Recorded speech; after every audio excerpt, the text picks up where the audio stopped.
मित्रांनो, उपवास करायचा आहे तर एकदम खुसखुशीत आणि सुंदर असे आप्पे उपवासाचे आपण बनवायचं शिकूया आता. तर थोडेसर आपल्याला भगर घ्यायची आणि थोडासा आपल्याला साबुदाणा घ्यायचा आहे. त्याला थोडं भाजून घ्यायचं मस्तपैकी खरपूसवालं आणि त्याला साईडला ठेवून द्यायचं. थोडंसं थंड झालं, त्याला थंड करायचं थोडंसं. थंड झाल्यानंतर त्याला एकदा मस्तपैकी मिक्सरमध्ये काढून एक पावडर मारायचं. थोडंसं असं खरपूस खरपूस झालेलं पाहिजे, जास्त पातळ पण नाही करायचं. त्याच्यात दही टाकायचं, जेवढी भगर टाकली तेवढं दही टाकायचं. त्याच्यानंतर थोडंसं मीठ टाकायचं चवीनुसार. पुन्हा एकदा फिरवायचं, पुन्हा त्याच्यात थोडं पाणी टाकायचं, पुन्हा एकदा फिरवायचं आणि त्याला बॅटर बनवायचं. बॅटर बनल्याच्या नंतर काय करायचं माहिती आहे, त्याच्यात थोडासा सोडा टाकायचा.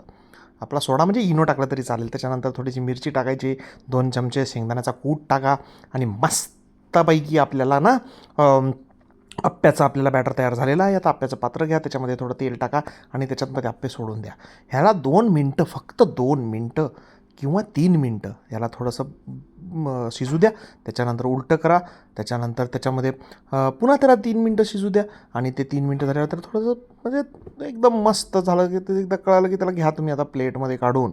आणि जसं हे प्लेटमध्ये सुंदर दिसतंय ना, तसंच खायला पण फार सुंदर लागतं. आता ह्या येणाऱ्या आषाढी एकादशीला ना हा प्रयोग नक्की करा आणि माझ्या चॅनलला सबस्क्राईब करा.